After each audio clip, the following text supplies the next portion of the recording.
Hello, ladies and gents, and welcome to Infinite Realms. Hey, guess what? It's another haul and review day. That's right. So, I'm going to start off with Deadpool just because I want to get him out of the way.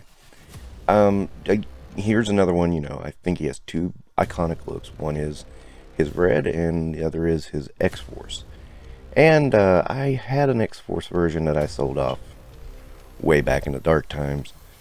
And there was a different one than this one, so I just decided to get him back. And I do think this is improved, but he's a little odd. He's missing his rifle, which I don't mind, really. I didn't like the rifle. But also, he comes with a Nerf gun? I don't understand.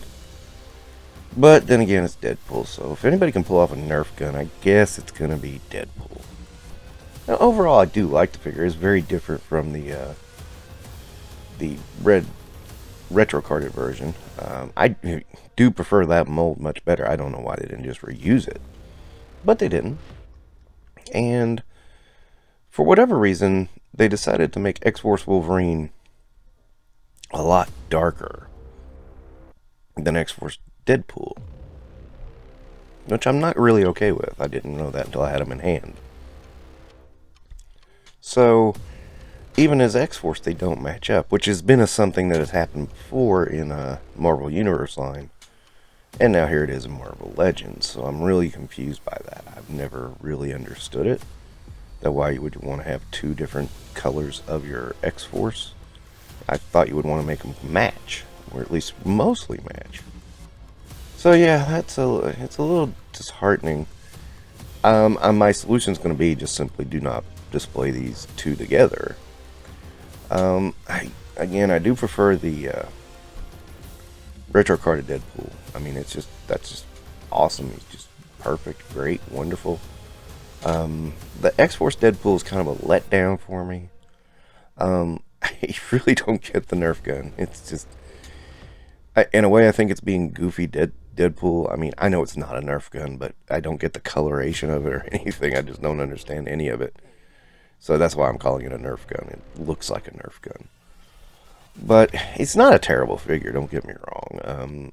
I do like the swords and how they're different from other releases of Deadpool. So overall, I'll give this one probably 3.5 stars. Nice to have, not a must-have.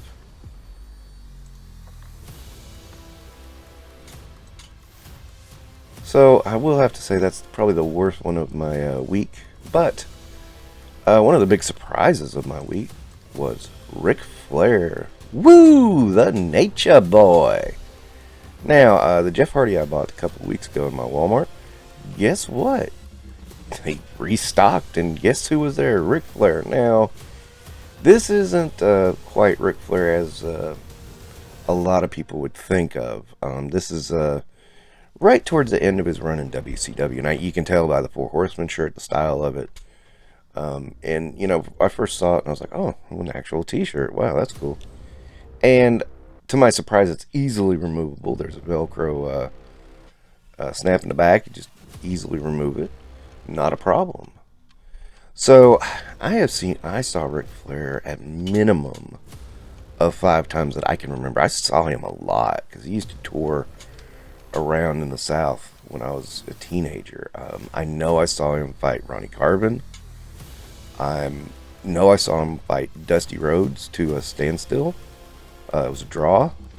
It was only a 30-minute match, though. It was a weird part, so I don't understand that. And I saw him fight Randy Savage during that feud they had in WCW. I want to say I saw Rick, and that's the thing. I've seen Rick so many times I can't remember all of them. I want to say I saw him fight Barry Windham once. And there's another that escapes me, and I'm pretty sure it was a jobber of some sort because I don't remember who he fought, and I remember the match not being a long time, and I thought that was weird for a championship match. I thought, championship match should last a bit longer. Now, overall, I do like this figure. He's got a obvious Four Horsemen symbol going on. That can be doubled as a chop, a classic chop, as you see here with Dusty. I mean, And he's got a WCW mic now. The downside on this is if you look to the side, you can see the old WWE logo. So it's pretty obvious that, they had just used the same prop. But, oh well.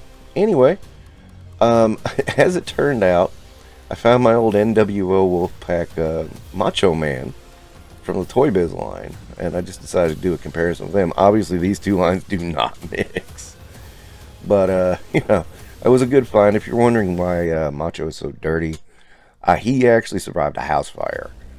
He was in a box and survived a house fire, so he's got some soot on him from the house fire, but he suffered no damage from the heat, thankfully.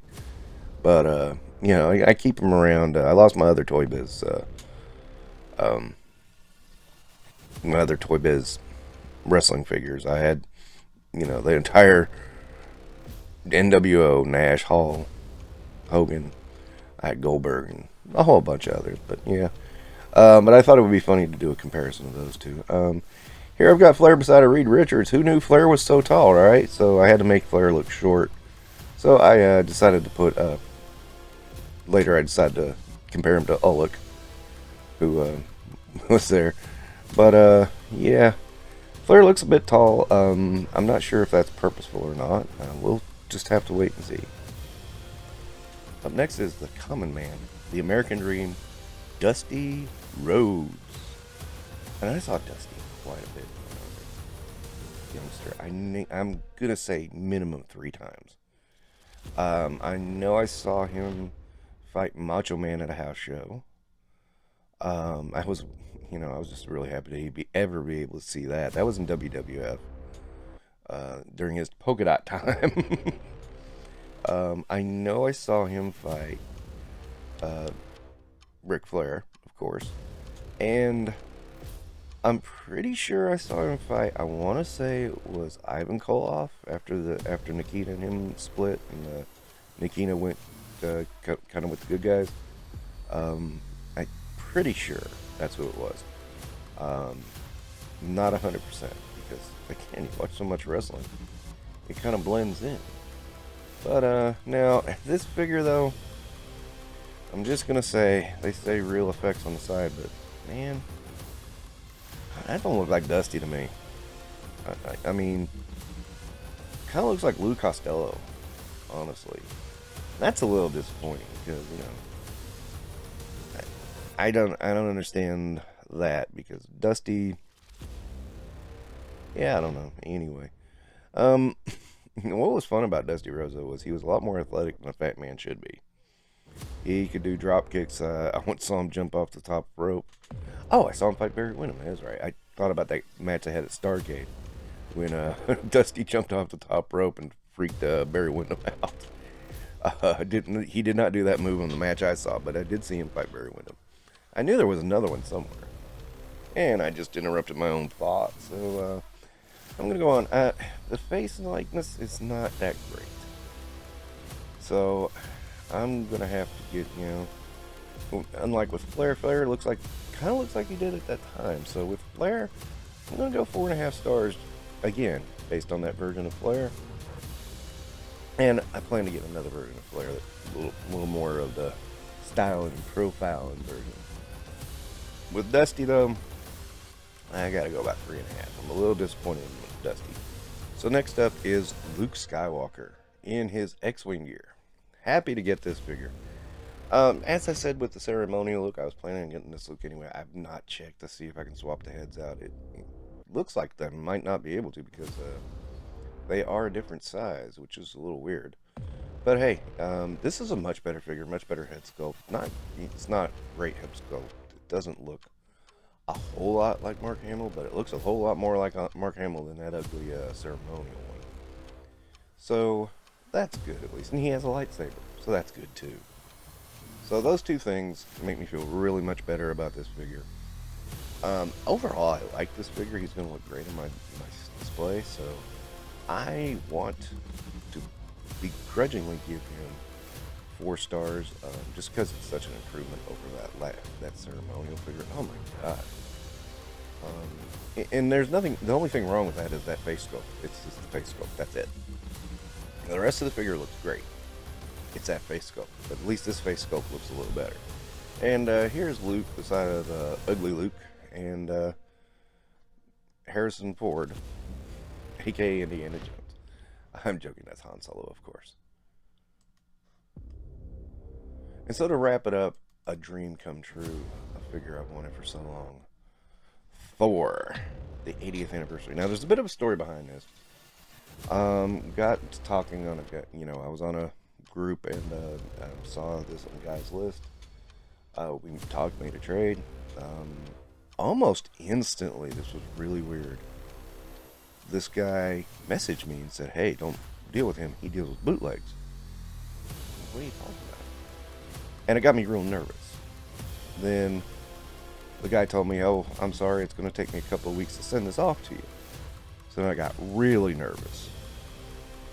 So I told him I was going to hold back on my end until he, came back. And then, once he came back, we, exchanged tracking numbers and everything. So, and then I'm still nervous when it's coming. I'm like, "Oh, is this a bootleg, man?" So I looked this over. There is a Japanese sticker on this, but everything else, as far as I can tell, looks legit. I took some pictures of his feet, and I can see the Hasbro stamp on there. So if it's a bootleg, they went to a lot of trouble to make sure that stamp was on there. But anyway, I don't know if anybody knows of a way to tell if it's a bootleg or not. Just tell me. I mean, every time I've ever had to do with bootlegs, it's usually the stamp is a big giveaway. So yeah, let me know how to tell. But I don't think it's a bootleg. It doesn't look like one. Anyway, I love this figure. It's a really cool figure. I'm a huge Thor fan, and always have been, always will be. And this figure, for what I traded to get it, cost me maybe $1 more than the Thor Ragnarok figure. The Ragnarok Thor, I mean. So I'm not upset about this at all. It was a good deal. I got something out of it. And he just looks cool. I mean, oh my goodness. Now, my one knock will be the hair. It does limit his head articulation. He can't move side to side very well. But beyond that, he's a very, very cool looking Thor. I really like him. So again, I mean, this one, even if he's a damn bootleg, I want to give him 5 stars. Because he's just a darn solid figure. His articulation is great. Everything about him is great. Yeah, that cape gets a little in the way of articulation, but you know what? It's Thor. I love it. And here you see Thor beside a very outdated modern Thor and Ravager Thor, because I just love Ravager Thor too. And for the comparisons, here's Thor beside a Gore the God Butcher and Jane Foster Thor. And then Thor beside of Wave 1's Marvel Legends Thor. And that gives you a good comparison. And they're really comparable to each other. Really complementary to each other, too, I think. Again, toy technology has come a long way. And lastly, the Holy Trinity of what we like to call comic books. Or at least the Holy Trinity to me. 80th Iron Man. 80th Thor. And 20th anniversary Captain America. Because those brighter colors are much better than that dark blue. Okay, so after everything's said and done, I think I've got a good haul this time. A little bit of letdown there. I mean, I'm a little let down by Dusty. He's not terrible, but he's not the Dusty Rhodes I remember. And oh my, Luke looks short in comparison to these other guys. Wow, that's really weird. I wasn't expecting that. Anyway, that's going to wrap it up for now. Thank you for watching Infinite Realms, and don't forget to like and subscribe.